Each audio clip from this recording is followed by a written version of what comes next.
Hi, welcome back to Lecture 3. This is part 2 of Lecture 3, and I'm going to continue now by talking about passage of time judgments.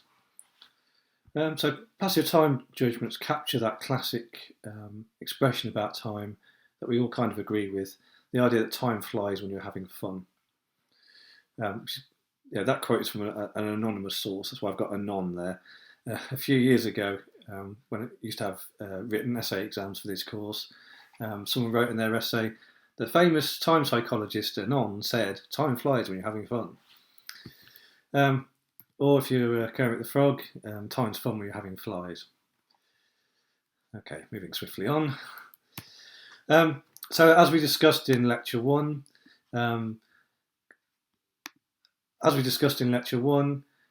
passive time judgments are different to retrospective and prospective judgments because passive time judgments are not a judgment of duration, they're a judgment of how quickly time seems to be passing. And although time always passes at the same rate, to us, subjectively, it doesn't feel that way. So when someone says to you that, I can't believe how slowly this week is going, or I can't believe how quickly time passed when I was watching that movie or reading that book, or wherever the situation is, you intrinsically know what they mean by that. But the extent to which these are actually judgments of duration is open to question. And I would argue that they're not judgments of duration at all. They're expressing something through time. So we can investigate this in the lab. So here, instead of being asked how long things last, we're asked how fast does time seem to pass, or how quickly did time seem to pass while you were doing some particular exercise. And this idea had been around for a while, but there hadn't been any agreed name for it. But the one proposed by John Weird in the early noughties, passive time judgment, seems to have stuck. And again, this type of timing heavily relates to the types of questions and the types of phenomena that people commonly report, but more so really than prospective timing. And we all feel this kind of effect. Okay, so while you've been watching these lecture videos, either time is dragging by, or it's flying by because you find it quite interesting, or it's just passing at some kind of normal rate. An interesting question to ask is how passive time judgments relate to other judgments. How do they relate to judgments of duration? On a simple level, you might think that if time seems to be flying by, then if you're asked to judge the duration of that flying event, you would estimate it as being short. Whereas if time seems to drag during an event and you're asked to estimate that duration, you might judge that duration as being longer. That seemed to make some sense. So let's see if that works in experiments. Spoiler, it doesn't work in experiments. Okay, so let's have a look at something here. So again, it's another John Weirden experiment. He used his love of trashy films. So he used clips from the film Armageddon, action movie, I think it's from the late 90s, where Bruce Willis is the main protagonist. He runs around wearing a vest, trying to give up smoking and trying to get back with his ex-wife, just like he does in every single movie that he's in. I looked up on IMDb the reviews for this film, and it's quite amusing. So it was nominated in seven categories for the 1998 Golden Raspberry Award. Some choice quotes by critics at the time. The movie is an assault on the eyes, the ears, the common sense, and the desire to be entertained. And the best one, I think, is no matter what they're charging to get in, it's worth more to get out. I don't actually think this movie is that bad. It's got Liv Tyler in it. What more do you want? Anyway, he used this clips from this film because it's an action movie. It zips along quite merrily. So people either watched 10 minutes of the film, or they just waited without any special activity. Okay, so they were just bored for 10 minutes. They were then asked to judge the passage of time during this period relative to normal. And unsurprisingly, people who saw the film judged the passage of time while they're watching the film as faster than the people in the waiting condition. Now, this is where it gets interesting. So this implies that the Armageddon period was shorter. But they haven't asked that question yet. They've only asked them about how quickly time seemed to pass, and it passed more quickly in the Armageddon condition. He then got them to do something else. So he got them to read a novel for 10 minutes, just to separate them out or have some distance from the Armageddon or the waiting period. Then they were asked, and for the first time, how long was the previous period? How long were you sat waiting? How long were you watching the film for? And now the Armageddon period was judged as longer. Now, this might seem counterintuitive, but remember, they didn't know that they were going to be asked how long the film was or how long they were sat waiting before they did so. So it's a purely retrospective judgment. And we've seen that mostly retrospective judgments seem to be based on the amount of stuff that happened, or the amount of things that you experience, or the amount of things that you can remember. And it seems quite reasonable that there'll be more events and more things happen and more things to remember and more things to process when watching the Armageddon clip than just sat doing nothing. So now we see these two different types of timing judgment going in opposite directions. So the period which is judged quicker in terms of passage of time is judged longer retrospectively. And again, this makes it, this emphasises how important it is to distinguish between these different types of timing judgment. Otherwise, this would seem counterintuitive. But if you know how passive time judgments work, if you know how retrospective time judgments are supposed to work most of the time, then this makes sense. So the passive time judgments go in one direction, but the retrospective judgments go in the other direction. Now, when John did this experiment, it seemed like a really strong result. But more recent work suggests a weaker link. It doesn't always go as strongly as this. This opposite direction thing, it does seem to mirror some of the sort of everyday things which people feel about time. So I think I mentioned one of these in lecture 1, the 6 weeks holidays phenomena. So when you're at school, you're looking forward to 6 weeks holidays. The 6 weeks holidays come along, and time passes really, really quickly in a 6 weeks holiday period because you're not at school and you're having fun and all the rest of it. But when you get to September and look back retrospectively to when you were last at school, it seems like a long period of time. You can also think about this in terms of the busy week phenomena, or it's been such a long week phenomena. You might get to Friday and say, oh my God, it's been such a long week. Okay, so you're looking back towards Monday and all of this stuff has happened because you've been so busy. But while you're in that week, you might feel that time passed very quickly. So the passage of time judgment is fast because you're so busy, you're distracted from time, you've got so much to do. But the retrospective judgment is long because so much stuff happened during that period of time. And as I said earlier, William James already predicted all of this over 100 years ago. And this quote sums it up perfectly. It's almost as if he'd conducted the Armageddon experiment himself. So he says, in general, a time filled with varied and interesting experiences seems short in passing, that's our passage of time judgment, but long as we look back, our retrospective judgment. On the other hand, a tract of time empty of experiences seems long in passing, but in retrospect short. And that sums it up perfectly what the phenomena is. And these Armageddon results are also reminiscent of some of the paradoxical statements made about time by older people. So you'll quite often find that older people will say that a day seems to last forever. This might be when they're much older. Perhaps they have don't have much social interaction. Maybe every day is very similar. Perhaps they don't get as many visitors as they used to. They can't get out and about and do as many things as they used to. So this would make sense. Passive time judgment, day seems to last forever. But they also say things like the weeks flash by. So they're judging the week retrospectively. Not much has happened, or not much distinctive has happened. So it seems short. It seems like a very short period of time since the beginning of the week. So if we think about these two different types of time judgments and these seemingly paradoxical things which people might say begin to make some kind of sense. And as I pointed out in lecture 1, many of the questions, in fact, the vast majority of questions that people ask about psychological time are about passive time judgments. I mean, I've been interviewed on the radio several times and in articles, and the kinds of questions which people ask are almost always exclusively asking about passage of time judgments, although they don't realise it themselves.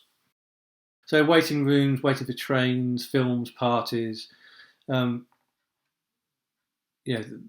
phenomenon which people report in these situations is normally to do with passive time judgments. Also, people's experience of time changing over their lifetime, the things they report are normally something to do with passive time judgments. The idea that time passes more quickly as you get older, or Christmas comes around quicker every year. These are passive time judgments. They're almost certainly nothing to do with the internal clock or prospective timing. But you might ask yourself, well, how far can we drill down into this? What governs how fast time seems to pass? We know that it passes more quickly in one situation than another, but what determines this? Well, the effects may be partly attentional. So a passage of time during an interval might be judged as slow when a lot of attention is paid to time. That makes sense. Okay, if you're bored at work, you're having a slow day. Let's say you're working in a retail shop and there's not much trade, there aren't many customers coming in. Then you've got nothing else to pay attention to. So you may well be looking at the clock on the wall or checking the time on your phone many times. Your attention is drawn towards time. So it will seem as if time is passing more slowly. Whereas if you're distracted, you're very busy, then you're not looking at the clock all the time. So it's kind of a clock watching thing, if you like, or attending to time rather than attending to events. So maybe we could manipulate this. Well, again, another experiment by John Weirden in the 2008 paper. So here people watched the film Shrek. I think the reason why he's using Shrek and Toy Story, I think at the time his children were quite young, so he was being exposed to these films. So people watched the film Shrek for different periods of time. One group was just told to watch the film. The other group was required to note down every time Shrek spoke after somebody else had spoken. Okay, so this manipulation is increasing people's attention to events rather than time. So it should be distracting them away from time. So time should pass more quickly. Essentially, that is what happened. Okay, so we've got Happy Donkey here. In the short condition, there wasn't much difference between the two conditions. It's actually confusing to look at this. But here, faster passage of time judgments are going up here, slower passage of time judgments are down here. So the complex condition, the condition where they're counting, where they're being distracted away from time, arguably, or at least they're concentrating on events or processing information, then time is passing more quickly in that situation than in the situation where they're just watching a film. And this effect gets greater the longer the video clip duration is. So that worked quite nicely in terms of manipulating passage of time judgments. However, there was no effect on retrospective time judgments. It made no difference whether they were just passively watching the film or whether they were counting the events, which seems surprising. You would think that being forced to count the events would force them to process more information, to do more stuff, to remember more stuff. You'd think the retrospective judgments would be longer, but they're not. It doesn't make any difference. And again, we see this problem with retrospective timing studies. Sometimes they work, sometimes they don't. John Weirden spent many years really trying to dig down into retrospective timing judgments, and essentially at the end of it sort of gave up because he couldn't find any consistency in the results. In fact, he warned me, do not spend your time researching retrospective judgments, it will ruin your career. And it's not like John to give up on a problem. So there's something we're missing with retrospective timing judgments. In another study by John, this one's unpublished, but he's given me the details. Here again, people watched a film, but for different groups, they were either told that the film was just for mood induction, so they just passively watched, or they were told that they must pay very close attention because they're going to be asked questions about it afterwards. And again, this had no effect on retrospective timing judgments. Okay? And if retrospective timing judgments are based on the amount of information processed, then you would expect to see a clear effect here, but there's no significant difference between these conditions whatsoever. So overall, the idea that focusing attention on event episodes during a time period influences subsequent retrospective judgments doesn't always clearly work in experiments, even though it seems to have some face validity in real life. And there's a confusing pattern of results. Sometimes it seems to work, sometimes it doesn't. It seems as if we're missing some part of the puzzle here. Although we might generally predict that the more stuff happens, the longer the retrospective judgment will be, and the quicker the passage of time judgment will be, it doesn't always work out that way. And in the main, passive time judgments seem to be far more sensitive than retrospective judgments. The effects seem to be far more consistent where people try to manipulate them. Now, as I said earlier, sometimes an expression of a passive time judgment might sound like a judgment of duration. And in this experiment, John Weirden explored this directly. So what he did, he presented people with the same film clip 4 times, and after each presentation, they were asked 2 things. One, they were asked to make a duration of judgment, so how long was that film clip? And then they were asked, how long did it feel? So they're being asked to make a feel judgment versus a duration judgment. Now this is really clever because after each of the 4 presentations, he asked the same thing. The duration judgment scarcely changed. Okay, so they had no problem judging the duration of the clip, and their judgment didn't change even though they were getting more and more bored after each presentation. But their field judgments increased. So as they got more bored, as they were exposed to the same clip again and again, their field judgment, how long it felt, got longer. So the passage of time became progressively slower, and it was paralleled by decreases in the amount of attention paid and changes in hedonic ratings. So they asked them how engaged they were, or how bored they were, or how much they were liking it after each clip. So slower passage of time was associated with greater boredom, less liking, more annoyance with seeing the same clip over and over again, and a decline in engagement with the material in it. So this is really nice and neat. This shows that when, for example, that person comes out of the lecture and says, "Oh my God, that lecture was 4 hours long," what they're expressing there is a field judgment. They're actually expressing a passage of time judgment. It's not a judgment of duration. If you ask them how long that lecture was, they'll give you a fairly accurate estimate, even if they weren't paying attention. So while we're on the topic of passage of time judgments, I have to mention again Zakai's model. We covered this in some detail in lecture 1, so I'm not going to go all the way through this again. But just to remind you of the headlines, Zakai was primarily interested in waiting periods, but his model can be extrapolated to other situations as well. And he made this argument that what governs our attention to time is 2 things. Time relevance, that is how important time is in the situation, or how important the thing that you're waiting for is that it needs to happen on time.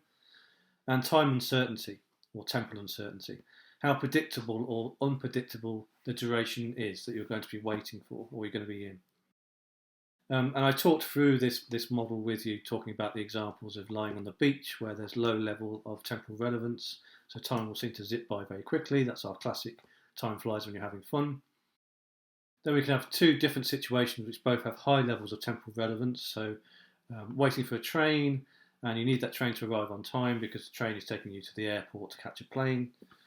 But you can have 2 situations, one in which there's a low level of temporal uncertainty, so you're on a reliable railway network, so even though you're waiting for the train, you're fairly confident that the train's going to arrive on time.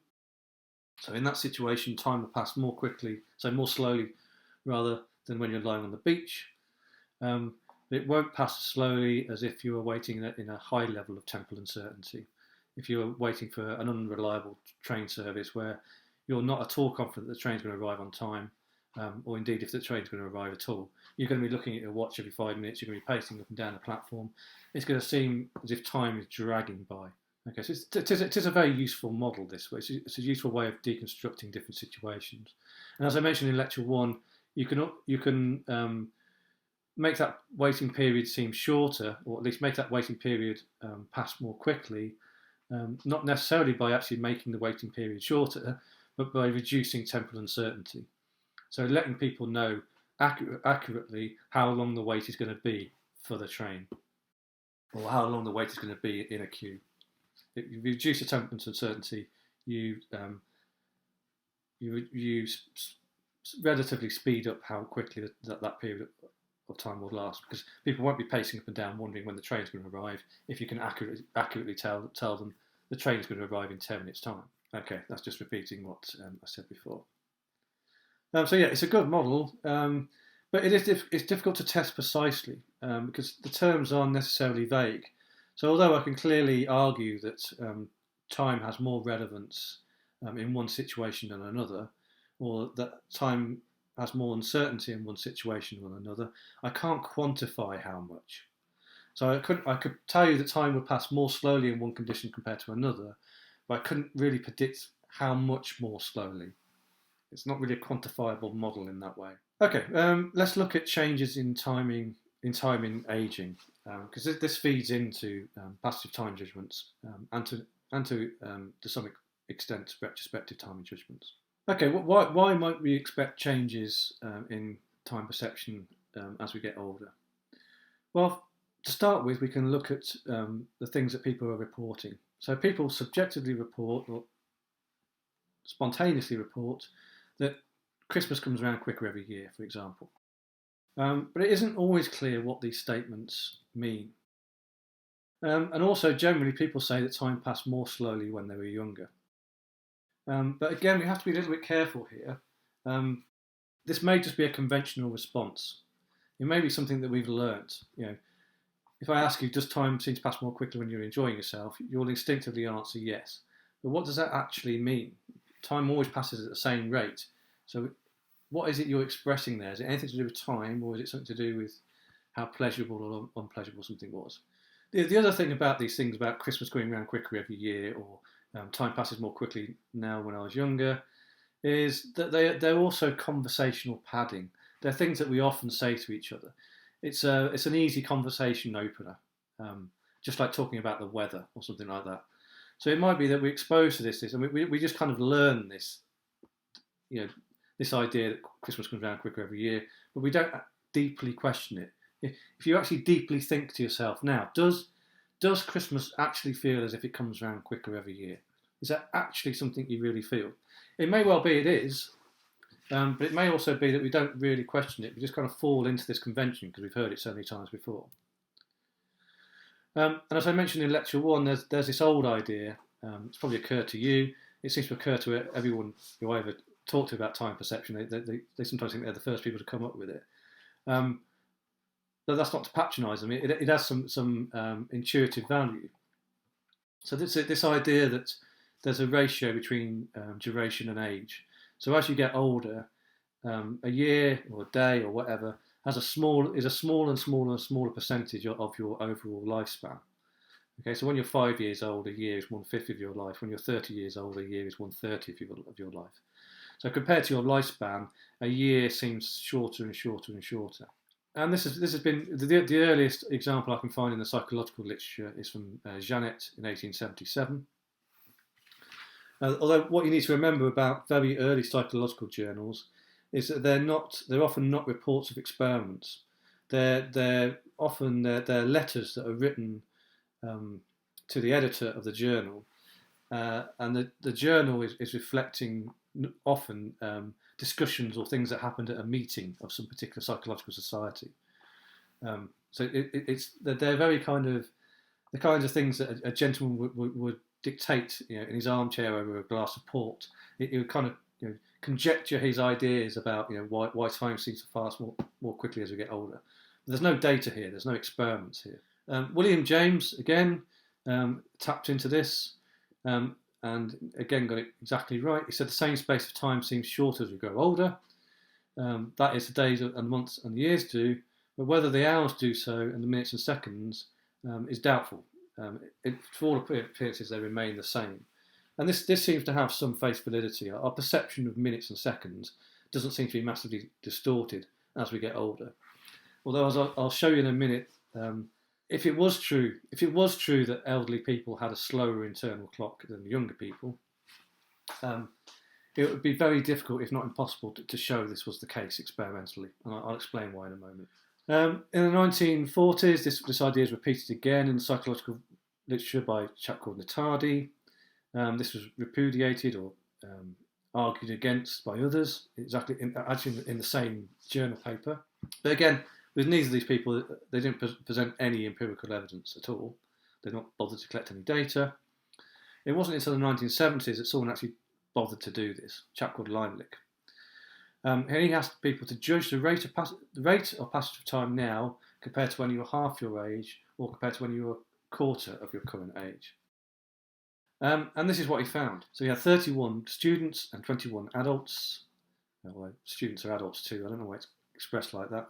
And the mean age of the students was 20. The mean age of the adults was 44. And he asked them to give a ratio of how quickly time passed when they were a quarter of their current age, and how quickly time passed when they were half their age. And the simple prediction from the ratio idea, the idea that what predicts how quickly time passes is what ratio a year is to your current age, or what the ratio is of how quickly time passes when you're a quarter of your age to your current age. That relationship based on what percentage of your lifespan a year is, it doesn't quite work out. Essentially, I'm simplifying the maths here, or simplifying the findings, but a rough rule of thumb is that you have to be 4 times as old before you say that time passes at twice the rate. Okay, so when they're being asked about half their age, then their mean rating of how quickly time passes is significantly lower than 2. When they're asked to compare the rate of passage of time now compared to when they're a quarter of their age, then it's coming out at around twice as fast. So they have to be 4 times as old before they feel that time seems to pass twice as quickly. But as I mentioned before, we have to be careful here. We have to be careful what we're asking people. If I ask you how quickly does time pass now compared to when you were half your age, you'll give me an answer, and it'll feel as if that answer is true. But can you really answer it truthfully? Do you really carry around in your head a memory of how quickly time passed when you were 10 years old, or when you were 15 years old, or whatever age I pick? You'll give me an answer, but that doesn't actually mean that it's a truthful answer, that you're reporting a memory that you actually have. So we have to be careful what we're actually asking here, whether it makes any sense. Other reasons we might expect the perception of time to change as we get older is that we know that as we get older, there's a slowing down of the rate at which we process information. So if the processing of information is in any way feeding into any of our time judgments, such as retrospective timing, we might expect that to be affected. Some models of prospective timing argue that they're based not on an internal clock, but based on the rate at which we process information. So if that's reduced, then we'd expect our perception of time to be altered. We might also expect a slowing down of the internal clock because of a slowing of metabolism. As we get older, our metabolism slows down. And as we saw with the wacky experiments that followed on from Hoagland, so the heated helmets and heated rooms and all of that stuff, if you increase metabolic rate or increase the rate of bodily processes, you speed up the internal clock.